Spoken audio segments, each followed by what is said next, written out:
Hello, welcome or welcome back to my channel. My name is Grace. It is lovely to have you here. I come to you today with an update on the 8 books that I read in April, which I think is the most I've ever read in a month. It might be joint top with another month from last year, but that's a lot for me.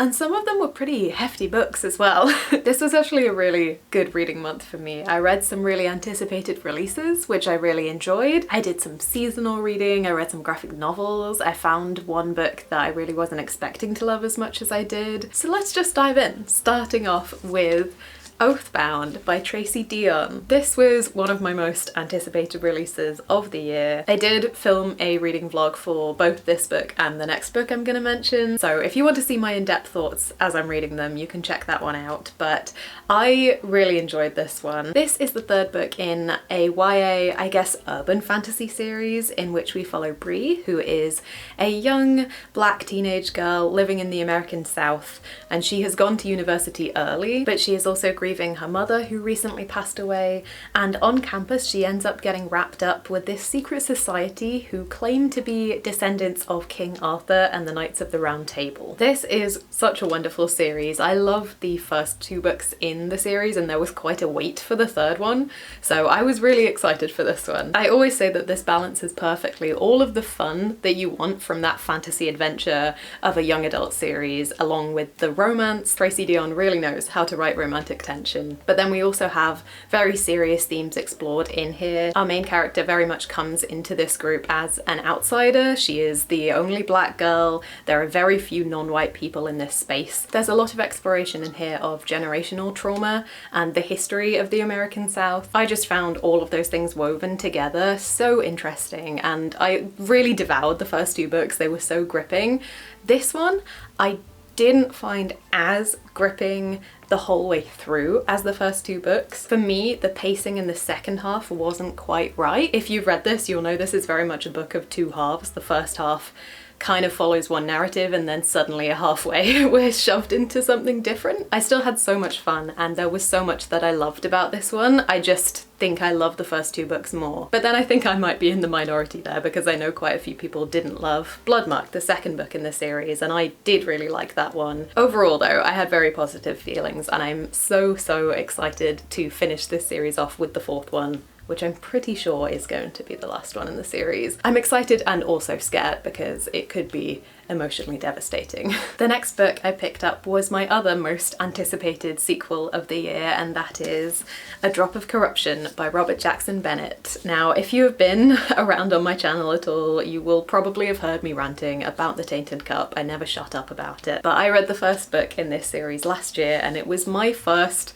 time reading a fantasy murder mystery. That was a very new subgenre to me and I don't really even read murder mystery normally, so the whole thing felt very new and fresh. This series is set in such an interesting world where every few seasons giant leviathans come out of the sea and basically destroy everything in their path. There have been ways developed to take them out, but they are incredibly dangerous. But the magic system in this world also comes from the fallen corpses of these leviathans. Parts of them can be harvested and a kind of science has been used to make substances, grafts, augmentations from these leviathans that can then enhance people. Our main character, for example, basically has a perfect memory, and it's because of this that he is the assistant to the head investigator Anna. So Din, this assistant, will go around to crime scenes and record all of this information and take it back to Anna, who's really the brains of the operation, and she'll put everything together. This is such a fascinating setting. There's so much weird, creepy plant magic in here, cool mushrooms.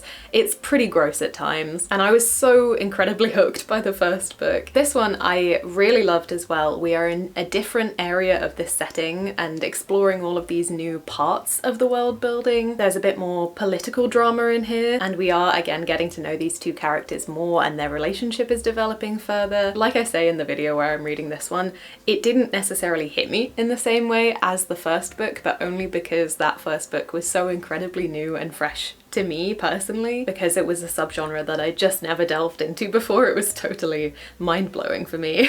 So while I still incredibly enjoyed this sequel and it was still really gripping, I didn't have that same surprise factor, I guess. But on an objective level, I think this probably was just as good as the first book, and I really highly recommend it. I would say maybe don't pick this up as your first fantasy book if you haven't read fantasy before. It's not the most complicated world building I've read, but it is just so creative and out there and unlike anything else I've read that it might feel a little bit like being thrown in at the deep end if this was your first kind of foray into fantasy. But if you are a fantasy lover already, then it's just such a wonderful series. And if you, like me, hadn't really read any murder mystery or mystery in general themed fantasies, then I highly recommend you give it a try, because this has really opened my eyes up to a whole new subgenre that I would like to read more of. Then on a total whim, I picked up Loverbirds by Leanne Egan, who I believe now goes by Leon Egan. I stumbled upon a recommendation for the audiobook of this one, and I was really craving just a fun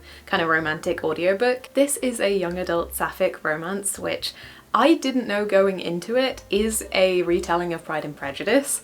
Reasonably loosely. It doesn't go plot beat for plot beat, but every now and then the characters will pull out just a direct quote from Pride and Prejudice, and I loved it personally. This is set in a school sixth form in Liverpool, and we follow Eloise, or Lou, who is desperately trying to get her ADHD under control so that she can get through her A-levels. But then a new girl called Isabel turns up at the sixth form from London, and as hard as Lou tries to be friendly, the two of them just can't seem to get on. But most of Lou's friends really want to welcome Isabel into the fold, and the more time they spend around each other, the more their rivalry starts to become something kind of fun and maybe develop into something more. This to me felt just so accurate to teenage life, which I don't always feel like young adult authors hit the mark of, but both of our main characters were very flawed but also very endearing. They had some pride and some prejudice to work through. I really felt for Lou throughout, with all of her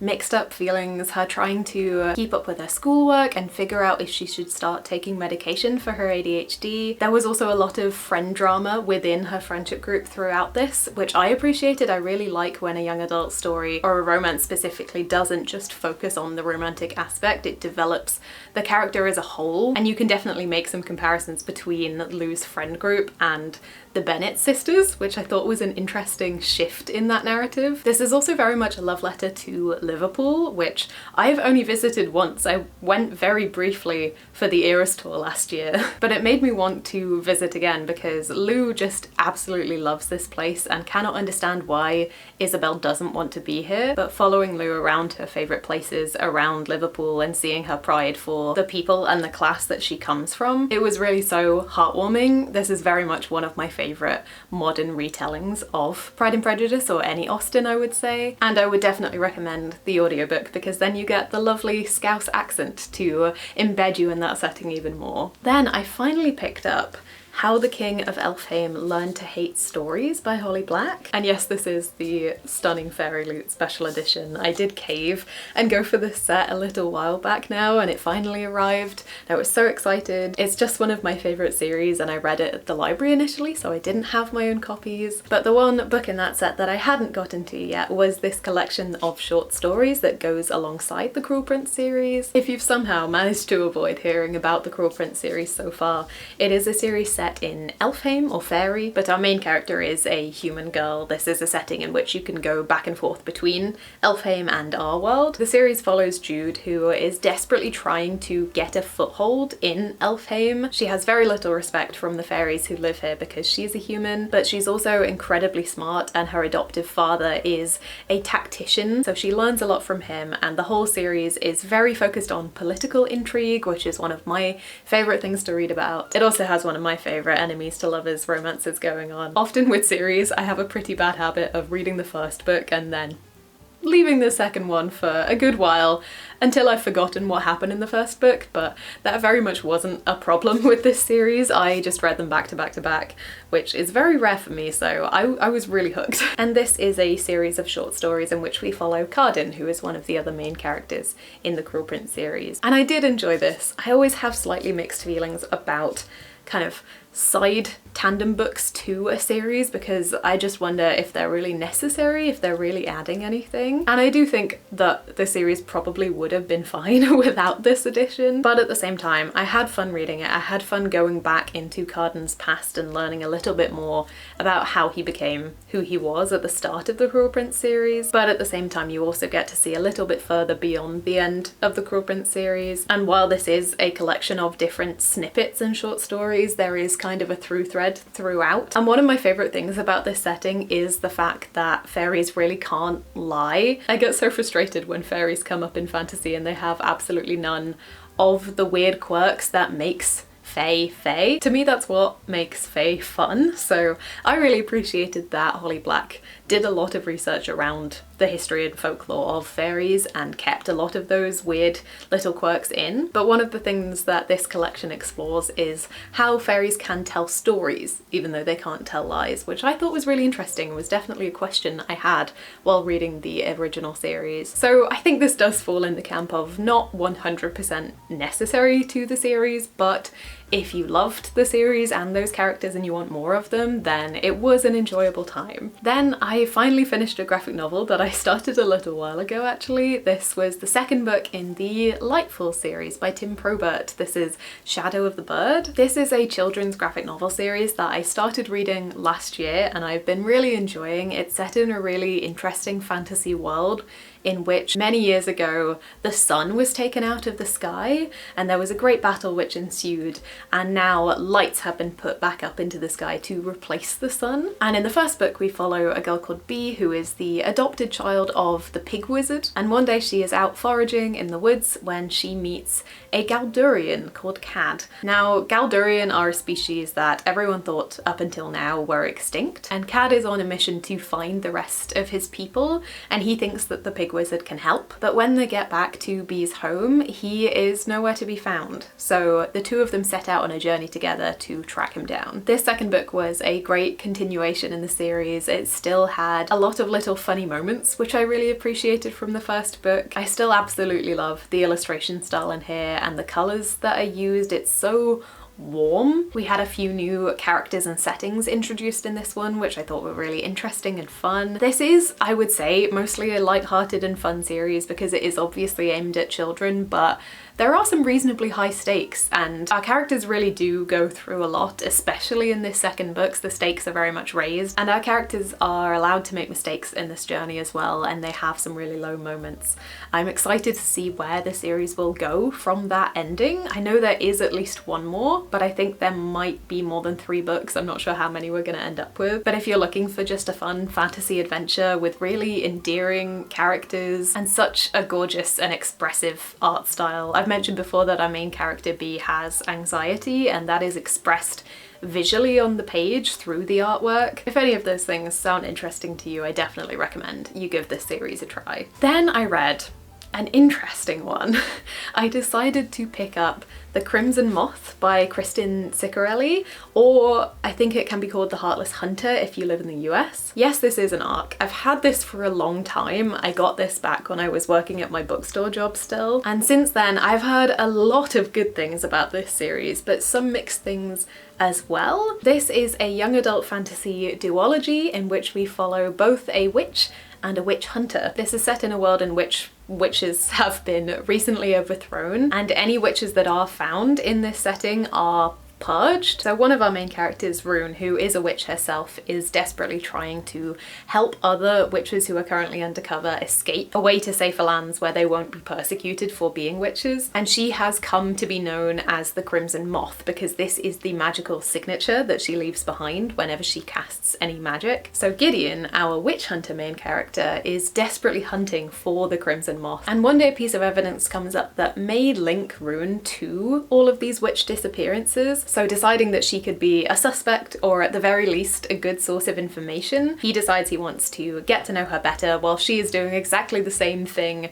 because she thinks he might know information about where witches are taken when they're captured, where she might be able to rescue them from, which is, let's be honest, a really fun setup for a romance. When I heard that description, I was really intrigued. Now, I don't have the greatest track record with romantasy, which always makes me really sad because I love romance and I love fantasy, and there There have been a lot of fantasy books I've read which have had a strong romance element that I have really loved, but usually if something's marketed as romantasy, it doesn't tend to go that well for me. This is definitely one of the better ones I've read. I do have some issues with it. I don't think it was a perfect book, and I'm honestly still kind of on the fence about if I'm going to pick up the second one in the series.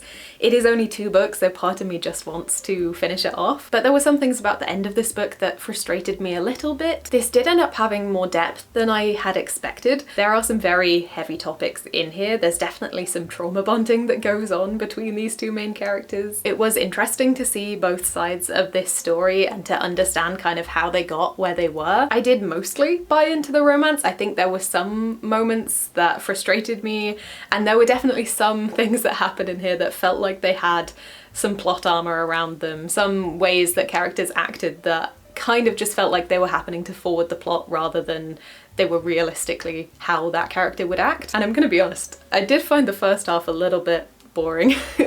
By the second half I was really hooked and I kind of sped through the latter half of this one, but the first 50%-ish, I was kind of wondering why people were so hooked by it. But this might just be me being fussy.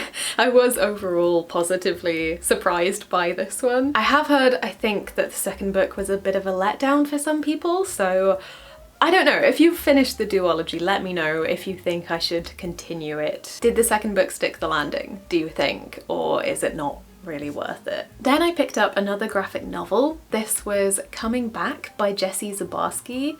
This was weird and only somewhat in a good way. I picked this one up at the library because it is a fantasy graphic novel. I really like the illustration style and I knew that it had a sapphic romance in there. So off the bat, that is tick tick tick for me, but it was so strange. The world building was very interesting. This is set in a world where when people die, they turn into these 2 seeds, and those seeds are then pushed out to sea and they will float back onto shore with the family who is then meant to raise the child that will grow from that seed. Such an interesting concept. And then beyond that, there's also shape-shifting magic, other kind of energy shaping magic. It was really interestingly world built. We follow 2 main characters who are in a relationship. One of them is basically the most magical person in this town, while the other one doesn't have any magic at all. She's a librarian, but she doesn't feel like she's really contributing to this society in the same way as her partner. So one day when a strange mist comes out of the center of the library and injures the child, she decides that she is going to descend into the depths of this library, which is like a bottomless pit. It's again really interestingly built, but she decides that she's going to be the one to go on the journey to figure out where this mist is coming from. But after she leaves with no one else to turn to, her partner makes a decision that goes against all of the beliefs of this settlement, and because of this she ends up being exiled. Like I said, I really appreciated the world building aspect of this one. I thought it was so creative and original, and I really liked the art style as well. But the character work in here I just found kind of bizarre at times. There are some choices that were made that just made absolutely no sense to me, especially within the relationship between these 2 characters, which was such a shame for me because I'm always so down to root for a sapphic relationship, but it really didn't feel healthy, even within the context of this strange world. There was one specific moment that I cannot say without giving spoilers, but it was just so out of pocket. So I don't know if I can fully recommend this one, but it is a short graphic novel, so if you're curious from my description of it, then have at it. I would love to hear your thoughts on it too, because what happened there? And then finally I read a book that was on my 25 books I wanted to read this year list, I believe, and I was determined to read this month because this is The Enchanted April by Elizabeth von Arnim. This was published in 1922 and I believe it was set around that time as well. This is a short novel in which we follow 4 women who decide to spend their April in a small medieval castle in Italy. All 4 of these women are very different to each other. They come from very different backgrounds, they have different relationships, and this is just such an uplifting character study of these different types of women at this time. It's also just so beautifully described. We really wade through these descriptions of flowers, of wisteria, of trees, of light, of feeling like you are free from your normal obligations. This really does feel like a holiday in a book, but there are also some problems that our characters deal with. They have a lot of interesting foibles. I think the romantic relationships in here are definitely explored with a lot of a tongue-in-cheek feeling behind them, and I don't know if I 100% loved all of the ways that things were tied up at the end, but I was kind of just trying to be along for the ride and not take it too seriously, and also put it within the context of the time, of course. But our female main characters especially, I just loved all of them individually. They all had some flaws that they worked through, and the way that this beautiful castle in Italy slowly brought each of them back to life, it was really lovely to watch them all slowly come out of their shells, or some more slowly than others, but work through their prejudices and learn more about each other. It was really funny at times as well. There was a lot of really incisive kind of commentary on these different types of characters. I think this would be a really fun book club book as well. It's so uplifting, but also there is a lot to discuss in the ways that these characters are flawed and how that's dependent on kind of their social background. And there are definitely some twists that the book takes that I didn't expect, just in terms of like character development throughout. And I would say this is a great point to start if you're trying to read more classics or modern classics, I guess. I don't read that many classics myself, but this was one that I thought I would kind of try and dip my toe back into the genre with. And it is reasonably short and also just very light-hearted, so I think it is a great place to start. It's a book that I've been curious about for years now, I think, so I'm really glad that I finally picked it up, and in April too. So those are the 8 books that I read in April. Everything I don't have here I picked up at the library or I listened to on my library audiobook app, but really not a decent stack. I'm really pleased with myself as well, because usually if I read that many books in a month, they're all really short. And granted, there were a couple of graphic novels in there, but some of these are pretty big. Please let me know what your April was like reading wise and in general, but was it a good reading month or was it a bit of a slump for you? I would love to know what your favourite book in April was. As always, thank you so much for watching. I hope you're having the most wonderful day, and I will see you in another video very soon. Bye bye.